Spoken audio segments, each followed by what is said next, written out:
শ্রী শ্রী গৌরাঙ্গ স্তব কল্পতরু মহাসম্পদ দ্বারাদপি পতিত মুদ্রিত কৃপয়া স্বরূপী যস্যৈ কুজনমপি মাং নস্য মুদিতা উড়ো গুঞ্জহারং প্রিয়মপি চ গোবর্ধন শিলাং দদৌ মে গৌরাঙ্গ হৃদয় উদয়ন মাং মদয়তি। কলিযুগ পাবন অবতার পরম করুণাময় শ্রী গৌরাঙ্গ সুন্দরীর পরম অন্তরঙ্গ প্রিয় পার্ষদ পূজ্যপাদ শ্রীল রঘুনাথ দাস গোস্বামী মহাশয় তার শ্রী স্তবাবলীর অন্তর্গত শ্রী গৌরাঙ্গ স্তব কল্পতরুর একাদশ শ্লোকে শ্রীমন মহাপ্রভুর যে অভূতপূর্ব কৃপা করুণা সে কথা স্মরণ করে বলছেন, যিনি পতিত এবং ঘৃণ্য আমাকেও মহাসম্পদ এবং কলত্রাদির মোহ থেকে কৃপাবশত উদ্ধার করে অন্তরঙ্গ শ্রী স্বরূপ গোস্বামীর হস্তে সমর্পণ করে আনন্দিত হয়েছিলেন এবং স্বীয় বক্ষস্থলস্থিত যে প্রিয় গুঞ্জহার এবং গোবর্ধন শিলাও আমাকে প্রদান করেছিলেন, সেই শ্রী গৌরাঙ্গ দেব আমার হৃদয়ে উদিত হয়ে আমায় উন্মত্ত করিতেছেন। এই শ্লোকে শ্রী দাস গোস্বামী পাদের প্রথম জীবনীর কথঞ্চিত আমরা ইতিপূর্বে আস্বাদন করেছি। শ্লোকে যে বলেছেন মহাসম্পদ দ্বারাদপি ইন্দ্র সম ঐশ্বর্য অপ্সরা সম স্ত্রী, সেটিকে লক্ষ্য করেই এই কথাটি বলেছেন, মহান সম্পদ এবং দ্বারা অর্থাৎ স্ত্রী। দাস গোস্বামী পাদ বাল্যকাল থেকেই বিষয়ে বিরক্ত, কোনো কিছুই তানাকে আকর্ষণ করতে পারে নাই।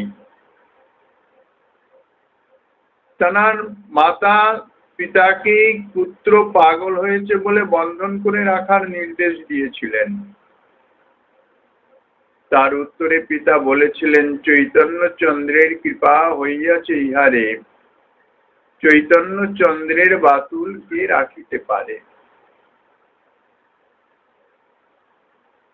পিতা যেটা জানতেন যে সংসারে থাকবার নয়, বারবার ছুটে পালিয়ে যান, কিন্তু ধরে নিয়ে আসেন।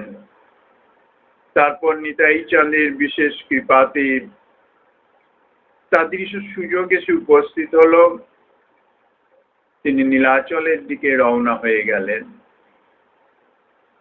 শ্রীমন মহাপ্রভুর কৃপা আকর্ষণে শান্তিপুরে যখন রঘুনাথ মহাপ্রভুর সঙ্গে মিলিত হয়েছিলেন,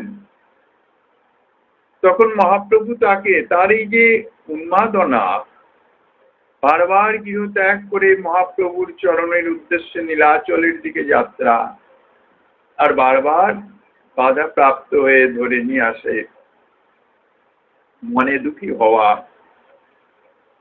সে সম্বন্ধে মহাপ্রভু উপদেশ দিয়েছিলেন, স্থির হয়ে ঘরে যাও, না হও বাতুল, ক্রমে ক্রমে পায়ে জীব ভব সিন্ধুকুল। মর্কট বৈরাগ্য না করো লোক দেখাইয়া, যথাযোগ্য বিষয় ভুঞ্জ অনাসক্ত হইয়া।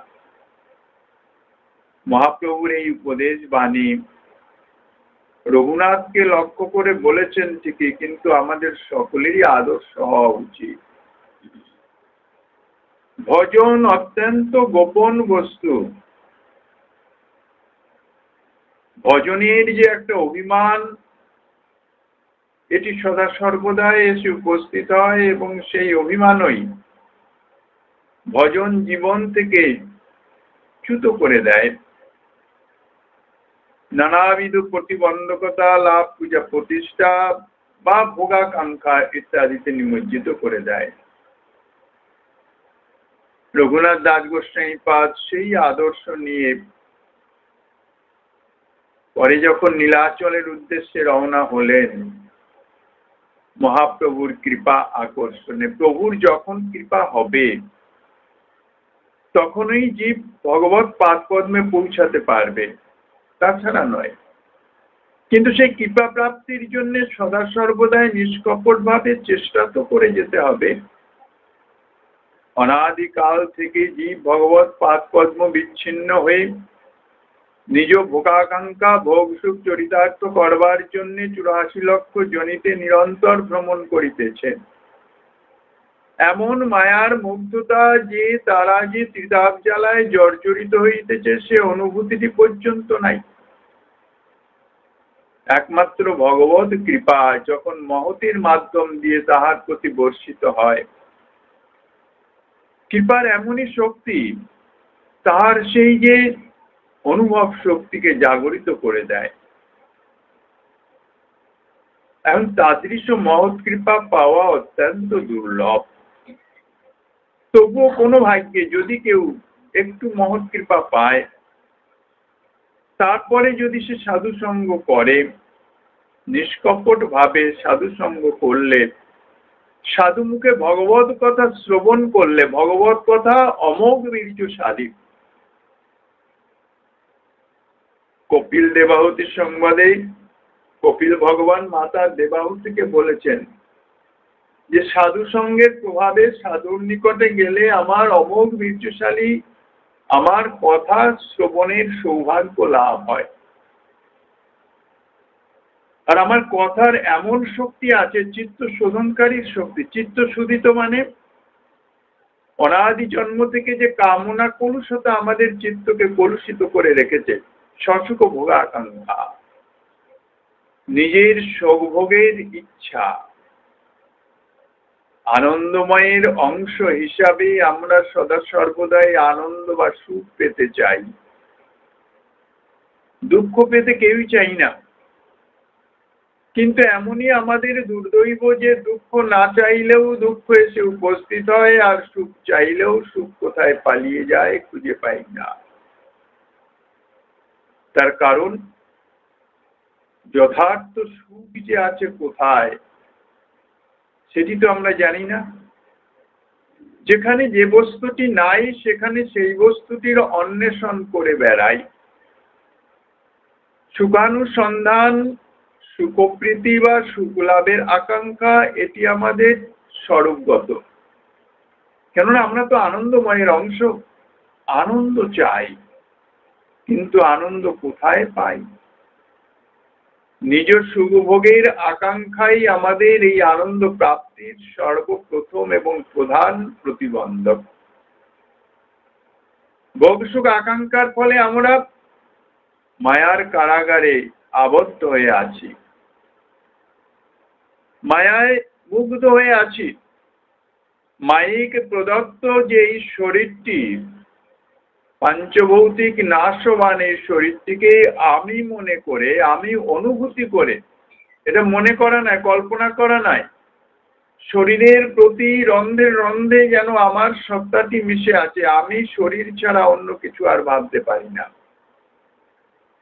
এই দেহে আমিত্ব বোধ এবং দেহ সম্বন্ধী যা কিছু সব আমার, এই যে বোধ, এই বোধই হচ্ছে আমাদের দুঃখের একমাত্র কারণ। কেননা এই অনিত্য জগতে, মায়ার জগতে সুখের কোনো অস্তিত্বই নাই। গীতায় শ্রী ভগবান বলেছেন, এই সংসার হইতেছে দুঃখালয় মশাশ্বতম। এটি হচ্ছে দুঃখের আলয়। এখন দুঃখের আলয়ে যদি গিয়ে আমি সুখ অন্বেষণ করি, তাইলে সেখানে তো সুখ পাবো না। সুখ অন্বেষণের জন্য আমাকে সুখের ধামে যেতে হবে, আনন্দের ধামে যেতে হবে। আনন্দ স্বরূপ স্বয়ং ভগবান শ্রী গোবিন্দ সচ্চিদানন্দময়। যতক্ষণ না পর্যন্ত তাঁর সান্নিধ্যে পৌঁছাতে পারছি, ততক্ষণ পর্যন্ত আনন্দের লেশাভাসও আমরা যথার্থ পাবো না। তবে এই যে সংসারে আমরা আনন্দ অনুভব করি, সুখানুভব করি, এটি যথার্থ সুখ নয়। আত্যন্তিক দুঃখের সাময়িক নিবৃত্তিতে এক ধরনের সুখানুভব হয়, তাদৃশ সুখানুভব। অথবা মরীচিকার ন্যায়, যাহা প্রতীতি হইতেছে যথার্থ তাহা নয়। মরীচিকায় যেমন জল দেখা যায়, চোখে জল দেখতে পাচ্ছি কিন্তু বাস্তবিক সেটি জল নয়। তো সুখ আমরা অনুভব হচ্ছে আমাদের, প্রাকৃত দেহের অনুভব হচ্ছে। প্রাকৃত দেহ যেমন অনিত্য নাশবান, সেই সুখানুভূতি যথার্থ নয়, নাশবান। সুখ প্রতীতি হচ্ছে মাত্র, কিন্তু যথার্থ সুখ নয়। স্বপ্নবৎ বলেছেন, স্বপ্নে যদি কোনো উত্তম বস্তু, আস্বাদনীয় বস্তু ভোজন করি, তাইলে সেই আস্বাদনটি অনুভব হয়, কিন্তু সেখানে সে বস্তুর কোনো অস্তিত্ব নাই। ঠিক তাদৃশ এই জগতের যে সুখানুভূতি, তাদৃশ স্বপ্নবৎ। কিন্তু আমাদের তো তাতে তৃষ্ণা মেটে না, কেননা আমরা তো আনন্দময়ের অংশ, আমরা প্রকৃত আনন্দ চাই। সাধুগুরু বৈষ্ণবের কৃপায় সাধুগুরু বৈষ্ণব আমাদের সেই আনন্দের সন্ধান প্রদান করেন। অমৃতস্য পুত্রা, তুমি অমৃতের সন্তান, আনন্দময়ের সন্তান, আনন্দ তুমি লাভ করো। একটি দৃষ্টান্ত দেন মহাজনগণ। একটি হংস ছোটবেলায়, অর্থাৎ বাল্য অবস্থায় সবে উড়তে শিখছে, উড়তে গিয়ে পড়ে যায়। পড়ে যায় কোথায়? নালিতে পড়ে কিচড় মেখে সর্বাঙ্গ একদম কালো হয়ে গেছে। উঠেছে, তখন এক ঝাঁক কাককে দেখতে পেয়েছে। দেখতে পেয়ে সে মনে করছে যে এদের সঙ্গে তো আমার সাদৃশ্য দেখতে পাচ্ছি, তাইলে আমি এদেরই একজন হব। কাকের দলে মিশে গেছে। কাকের দলে মিশে কাকের মতনই আচরণ, কাকের মতনই চলছে। বেশ কিছুদিন পরে মানসরোবরের রাজহংস যখন উড়তে উড়তে যাচ্ছে, হঠাৎ কাকের দলের মধ্যে একটি হংসকে দেখতে পাচ্ছে। বলে, এটা কাকের দলে কি করে এলো? আকৃতিতে বুঝতে পেরেছেন এ তো হংস। যখন নিচে নেমে আসছে তখন কাকের দল উড়ে যাচ্ছে। হংসকে দেখে, হংস বিশাল আকৃতি, সঙ্গে সঙ্গে সেই হংস শাবকও উড়ছে। মানসরোবরের হংস তাকে গিয়ে ধরেছে ঝট করে। বলে, তুই কোথায় যাচ্ছিস? তুই তো আমাদেরই একজন। বলছেন, না না মহারাজ, আমি তো আপনাদের কেউ নই, আমি তো এদেরই। এরা যেমন কালো আমিও তেমনি কালো। বলছে, আচ্ছা। ধরে নিয়ে গেছে, চঞ্চু দিয়ে তার ঘাড় ধরে নিয়ে গিয়ে একটি জলাশয়ে তাকে ডুবিয়ে দিয়েছে। এবার জলাশয়ে বারবার ডুবতে উঠতে গায়ের যে কিচড় ছিল, ময়লা যেটা ছিল, সেটি দিয়ে পরিষ্কার হয়ে গেছে। তখন তো হংসের মতন সেই উজ্জ্বল শ্বেত বর্ণ প্রকাশিত হয়েছে। বলছে, দেখ তুই কে? তখন বলছে, হ্যাঁ মহারাজ, আপনিও যেমন আমিও তো তেমনি, তাহলে আমি তো আপনাদেরই একজন। তো সেই রকম সাধু মহাত্মার যদি কোন রকম কৃপা কেউ পেয়ে যায়, সাধু মহাত্মা তাহাকে ধরে ভগবত কথারূপ মানে জলাশয়ে ভালো মতন নিমজ্জন উন্মজ্জন করে তাহার যে অনাদি জন্ম সঞ্চিত অন্তরের যে কালিমা কলুষতা, সেটি যখন ধুয়ে মুছে যায়, তখন সে নিজেকে অনুভব করে, হায় আমি তো আনন্দের সন্তান, অমৃতস্য পুত্রা। স্বরূপ অনুভব হয়। স্বরূপের অনুভব যখন হয়, তখন সে বুঝতে পারে আমার কি কর্তব্য।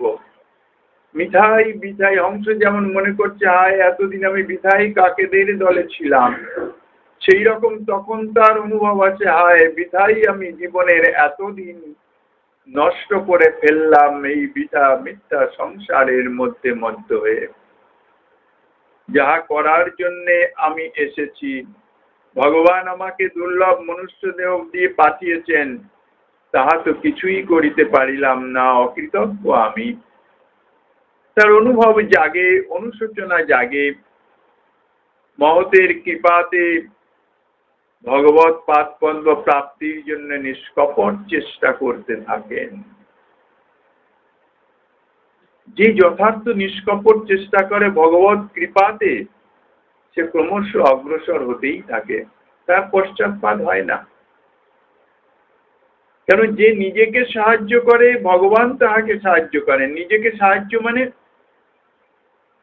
মায়িক বিষয়বস্তু প্রাপ্তি যে চেষ্টা, সেটি নিজেকে সাহায্য নয়। কেন? যে নিজে তো স্বরূপত মায়িক নয়, দেহ তো আমি নই। দেহ সম্বন্ধীয় বস্তু প্রাপ্তির জন্য যে চেষ্টা, সেটি আমার চেষ্টা নয়। স্বরূপত আমি তো নিত্য কৃষ্ণ দাস, আমি তো তার সেবক। তার সেবা করাটাই হচ্ছে আমার স্বরূপগত ধর্ম। দেহ তো কত কত দেহ আমি প্রাপ্ত হয়েছি, আরো কত দেহ প্রাপ্ত হব। যদি বলেন তার প্রমাণ, চোখের সামনে তো দেখতে পাচ্ছি, নবজাত শিশু জন্মগ্রহণ করছে, ধীরে ধীরে কি সুন্দর বড় হয়ে যাচ্ছে। আবার যারা আমাদের থেকে বয়স্ক, তারা কিভাবে বৃদ্ধত্ব লাভ করে তারা দেহ ত্যাগ করে দিচ্ছেন। দেহ তো যেমন তেমন পড়ে থাকছে। দেহ তো তাইলে আমি নই। বিচার যদি মনে আসে, আমার জন্মের আগে আমি কোথায় ছিলাম, কে আমি? আর দেহ তো আমাকে ছাড়তেই হবে, এটা তো চিরন্তনী সত্য। কতদিন যে এই দেহ আমাকে রাখবে, তার তো কোনোই নিশ্চয়তা নাই। কেননা গর্ভ অবস্থা থেকে শুরু করে বৃদ্ধ অবস্থা পর্যন্ত যে কোনো সময়ই দেহত্যাগ হচ্ছে, আমি দেখতে পাচ্ছি। এখন সময়েই যাতে নষ্ট না হয়, অন্তরে যদি তাদৃশ প্রেরণা অনুভব আসে, তখন এই দাস গোস্বামী পাদের মতন অবস্থা হয়। উন্মাদগ্রস্ত জাগতিক সংসারের লোক তাকে বলে পাগল হয়ে গেছে। বাস্তবিক পাগলই। কোন একটি বস্তু প্রাপ্তির জন্য যখন সর্বতভাবে চেষ্টা করা যায়, তার সেই চেষ্টাকে দেখে মনে হয় সে যেন সেই বস্তুটি প্রাপ্তির জন্য পাগল হয়ে গেছে। দাস গোস্বামী পাদেরও তাদৃশ অবস্থা। 10 জন পাইক সদা সর্বদাই গোস্বামী পাদকে পাহারা দেন, অন্তঃপুরে প্রবেশ করেন না, বাইরে দুর্গা মণ্ডপেই অবস্থান করেন। রাজকার্য কিছু কিছু দেখেন, যথাযোগ্য বলেছেন মহাপ্রভু তাই। একদিন শেষ রাত্রের দিকে তাঁর গুরুদেব যদুনন্দন আচার্য, তিনি এসে রঘুনাথকে ডেকে বলছেন, রঘুনাথ, আমার পূজারী, সে আজ 3 দিন থেকে আসছে না, সেবার বড় অসুবিধা হচ্ছে, তুমি যদি তাকে একটু বলে আমার কাছে পাঠিয়ে দাও। তখন রাত্রি 3য় প্রহর। রঘুনাথ দাস গোস্বামী পাদ বলছেন, হ্যাঁ আমি বলে পাঠিয়ে দেব, আপনি চলুন। বলে গুরুদেবকে অনুগমন করার ছলে গুরুদেবের পিছন পিছন অগ্রসর হলেন। কিছু দূর আসার পরে দেখছেন যে তার পাইক যারা ছিল, মহাপ্রভুর কৃপা, তারা সব ঘুমিয়ে আছে, কেউই আসেনি সঙ্গে। গুরুদেবের নিকট থেকে ছলে আজ্ঞা নিয়ে তিনি সোজা একদম নীলাচলের পথে ঊর্ধ্বশ্বাসে দৌড়িয়েছেন। জানেন, রাজপথ দিয়ে যদি যাই, প্রভাত হলেই আমাকে না পেলে সঙ্গে সঙ্গে পিতা তিনি বরকন্দাজ পাঠাবেন, তারা দ্রুত বেগে এসে আমাকে রাজপথ থেকে ধরে নিয়ে যাবে। রাজপথ ছেড়ে গ্রাম্য পথে চলতে লাগলেন। যেখানে 20 দিনের পথ নীলাচল ধাম, সেখানে গোস্বামী পাদ এসে পৌঁছালেন মাত্র 12 দিনে। পথে মাত্র 3 দিন একটু কিছু ভোজন জুটেছিল। সমস্ত কিছু ত্যাগ করে রঘুনাথ প্রভুর কৃপা আকর্ষণে নীলাচলে প্রভুর চরণ সান্নিধ্যে ছুটে এসে যখন পৌঁছেছেন, দূর থেকে গম্ভীরায় প্রবেশ করে দূর থেকে দণ্ডবত প্রণাম করেছেন। স্বরূপ দামোদর গোস্বামী প্রভুকে বলছেন, প্রভু, রঘুনাথ দণ্ডবত প্রণাম করছে। প্রভুর সঙ্গে সঙ্গে রঘুনাথকে কৃপালিঙ্গন প্রদান করে স্বরূপ দামোদরের হস্তে সমর্পণ করে আনন্দিত এবং নিশ্চিন্ত হয়েছিলেন। যথাযোগ্য গুরুদেবের হস্তে সমর্পণ করেছেন যথাযোগ্য পাত্র শিষ্য রঘুনাথকে। মহারত্ন বা মহামূল্যবান সম্পদকে লোক মহাপ্রিয়জনের হস্তে সমর্পণ যদি করতে পারে, তাহলে আনন্দিত বা নিশ্চিন্ত হয়ে থাকে। দাস গোস্বামীপাদ মহারত্ন, ত্যাগ বৈরাগ্য তিতিক্ষার মূর্তিমান বিগ্রহ। কাজেই তাকে তাদৃশ স্থানে যদি না সমর্পণ করা যায়, তাহলে তার শিক্ষাটি যথাযথ হবে না। যদিও আমাদের স্মরণ রাখতে হবে না সকলেই নিত্য পার্ষদ, তবুও আমাদের আদর্শ প্রদর্শন করাবার জন্য তারা লৌকিক লীলাতে এসে আমাদের নিকটে আদর্শ স্থাপন করেছেন, যাতে আমরা সেই আদর্শ অনুসরণ করে ভগবত পাদপদ্মে পৌঁছাতে পারি। স্বরূপ দামোদর গোস্বামী, তিনি তো ইতিপূর্বেই বলা হয়েছে প্রভুর দ্বিতীয় কলেবর, প্রভুর মহা অন্তরঙ্গ, প্রভুর পরম প্রিয়। তাই প্রভু তার যে প্রাণ সমপ্রিয় রঘুনাথ, তাহার হস্তে সমর্পণ করে নিশ্চিন্ত এবং আনন্দিত হয়েছিলেন। 20 দিনের রাস্তা 12 দিনে এসছেন, তার মধ্যে 3 দিন মোটে একটু ভোজন জুটেছে। কাজেই স্বাভাবিক অত্যন্ত অত্যাচার হয়েছে শরীরে। রঘুনাথের ক্ষীণতা মালিন্য দেখে মহাপ্রভু যা বলেছেন স্বরূপ দামোদর গোস্বামীপাদকে, কবিরাজ গোস্বামীপাদ শ্রী চৈতন্য চরিতামৃতে তাহা বর্ণনা করেছেন। রঘুনাথের ক্ষীণতা মালিন্য দেখিয়া স্বরূপেরে কহে কৃপা আর্দ্র চিত্ত হইয়া। এত ক্ষীণ কৃশকায় হয়ে গেছে রঘুনাথ, প্রভুর চিত্ত অত্যন্ত আর্দ্র হয়ে গেছে। বলছেন, এই রঘুনাথে আমি সপিল তোমারে, পুত্র ভিত্ত রূপে তুমি করো অঙ্গীকারে। এই রঘুনাথকে আমি তোমার হস্তে সমর্পণ করছি, তুমি একে নিজের পুত্র এবং নিজের সেবক রূপে অঙ্গীকার করো। 3 রঘুনাথ নাম হয় আমার গণে, স্বরূপের রঘুনাথ আজি হইতে ইহার নামে। আমার গণ অর্থাৎ পার্শ্বগণের মধ্যে 3 জন আছেন রঘুনাথ, মানে একে নিয়ে 3 জন হলো। এখন 3 জনকেই যদি রঘুনাথ একই বলা যায়, তাহলে তো সমস্যার সৃষ্টি হবে। তো এর পরিচয় হচ্ছে স্বরূপের রঘুনাথ। এত কহি রঘুনাথের হস্ত ধরিল, স্বরূপের হস্তে তারে সমর্পণ করিল। রঘুনাথের হাত নিয়ে স্বরূপের হাতে সমর্পণ করে দিলেন। প্রভুর কৃপায় রঘুনাথ দুচ্ছেদ্য যে গৃহ সংকল, সেই গৃহ শৃঙ্খল ছেদন করেছেন বটে, কিন্তু এটি তো ভগবত কৃপার যথার্থ ফল নয়। এই যে সংসারের মায়ার বন্ধন, ইহা ছেদন করা নিজের সাধ্যের অতীত, তাই বলেছেন দুশ্ছেদ্য। অত্যন্ত কঠিন ইহা ছেদন করা, অর্থাৎ মায়ার বন্ধন ছিন্ন করে সংসার থেকে ভগবত ভজনের উদ্দেশ্যে বেরিয়ে যাওয়া অতীব দুষ্কর। ভগবান গীতাতে নিজেই বলেছেন,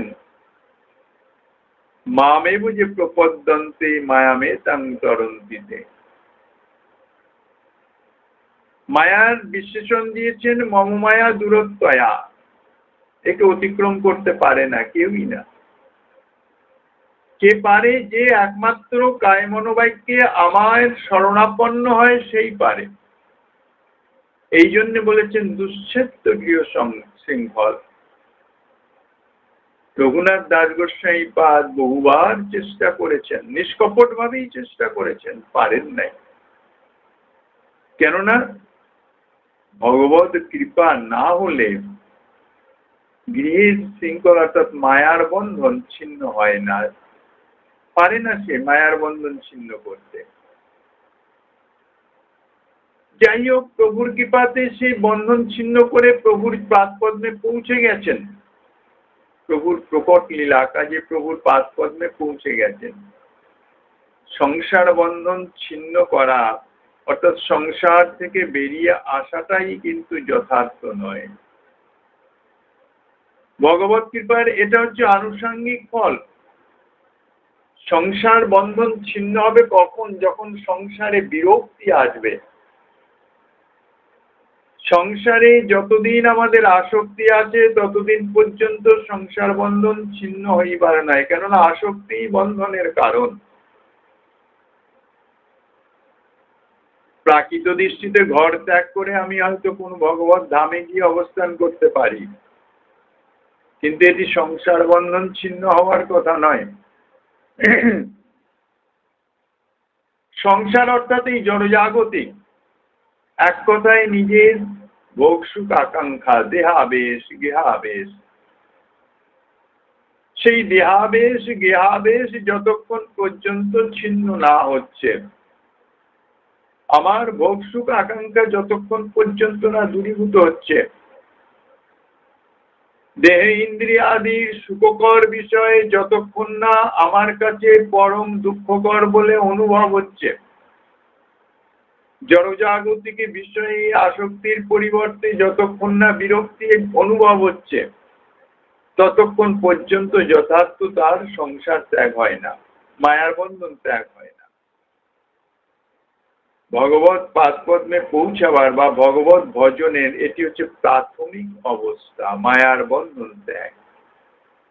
এই জন্য বলছেন এটা কৃপার আনুষঙ্গিক ফল, এটা যথার্থ কৃপা নয়। কৃপাটা কি? কৃপা তো ভগবত পাদপদ্ম সেবা লাভ।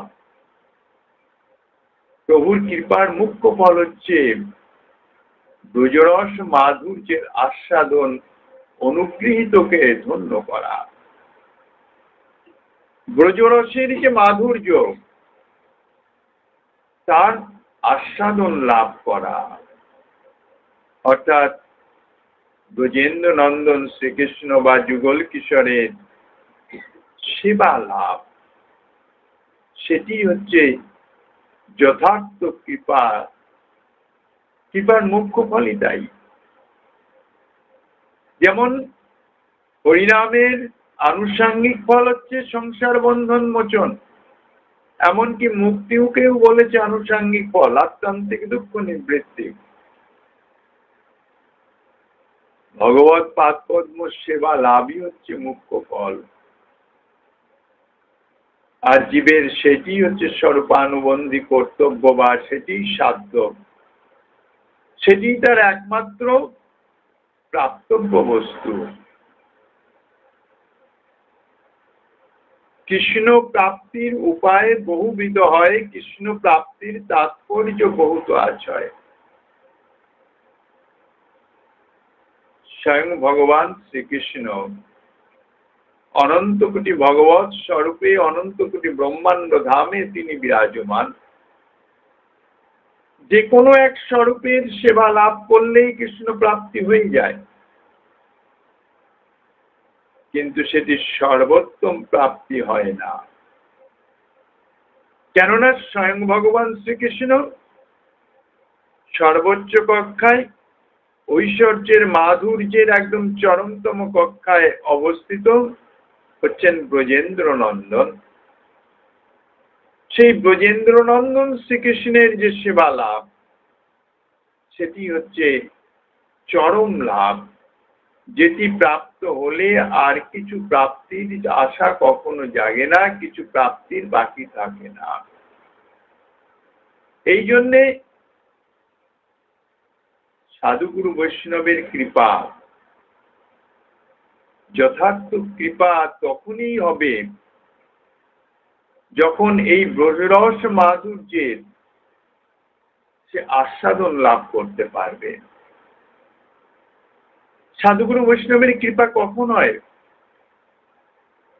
যখন সে ভগবত কৃপার যোগ্য হয়। 5 বৎসরের ধ্রুব বিমাতার কথায় মনে অত্যন্ত ক্ষুব্ধ হয়ে গেলেন। শিশুনাং রোদনং বলো, কান্না ছাড়া তো কিছু নাই তাদের। 5 বছরের বালক কি করবে? কাঁদতে কাঁদতে মায়ের কাছে এলেন। মা যখন জিজ্ঞাসা করলেন, ধ্রুব মহারাজ কোনো কথাই বলেন নাই। বিমাতা যে তাকে কি বলেছে না বলেছে সে সম্বন্ধে বিন্দুমাত্র উল্লেখ করেন নাই। কেননা কারোর সম্বন্ধে কোনো অভিযোগ করা সেটি হচ্ছে অপরাধজনক। পরীক্ষিত মহারাজ যখন বিশ্বরূপী ধর্মকে জিজ্ঞাসা করেছিলেন, আপনার এই অবস্থা কে করেছে, কে আপনার 3 পদ নষ্ট করে দিল, 1 পদে আপনি দাঁড়িয়ে আছেন। ধর্মরাজ বিশ্বরূপ তিনি পরীক্ষিত মহারাজকে বলছেন, মহারাজ আমি কি করে বলবো কিভাবে এটি হলো। কেউ বলে কর্মফল, কেউ বলে কাল, কেউ বলে ভগবত ইচ্ছা, নানান রকম, আপনি বুঝে নিন। তো সেই রকম কারো বিরুদ্ধে কোনো অভিযোগ যদি করা হয় তাহলে তার দোষ দর্শন হলো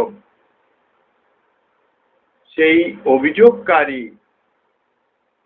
তার অর্ধেক পাপ সে তাকে ভোগ করতে হয়।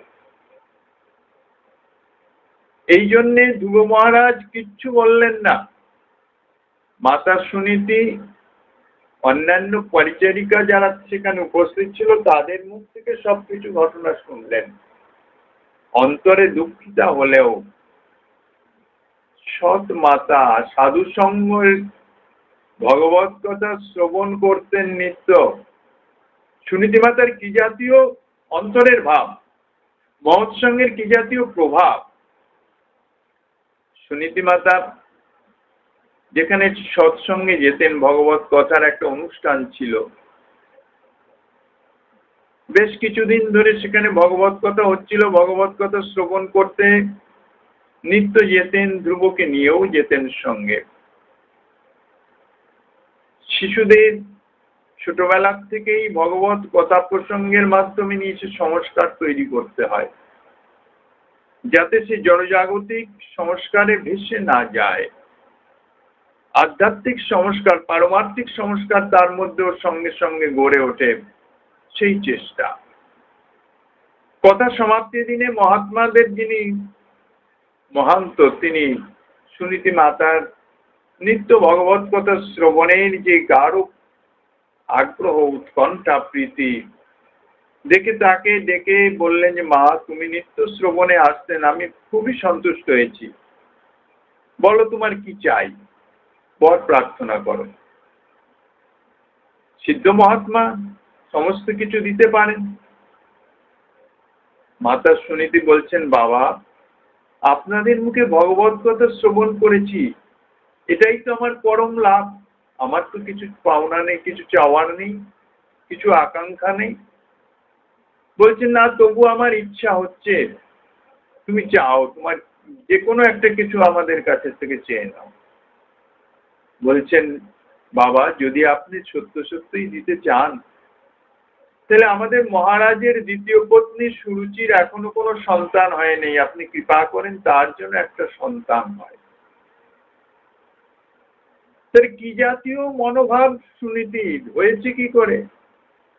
ভগবত কথা শ্রদ্ধা সহকারে শোনার ফলে যে সুরুচির জন্য তার সে নির্বাসিতা, কিন্তু বিন্দুমাত্র তার প্রতি কোনো ক্ষোভ নাই, তারই পুত্র সন্তানের কামনা করছেন মহৎ জনের চরণে। মহৎ আশীর্বাদ অমোঘ, পুত্র লাভ হয়েছে। এখানেও ধ্রুবের সুরুচির যে সমস্ত কথা শ্রবণ করে বলছেন, দেখো বিমাতা তোমাকে তো খারাপ কিছু বলেন নাই, ভগবত ভজনের জন্যই তো বলেছেন। ভগবত ভজনই তো মানুষের চরম লক্ষ্য হওয়া উচিত, একমাত্র কর্তব্য। ভগবত ভজনের জন্য যিনি উপদেশ করেন বা যিনি বলেন, তিনি সে রূঢ় ভাষায় বলেন আর মিষ্ট ভাষায় বলেন, তিনি পরম হিতৈষী জানবে। এর জন্য তোমার বিন্দুমাত্র দুঃখিত হওয়া উচিত নয়।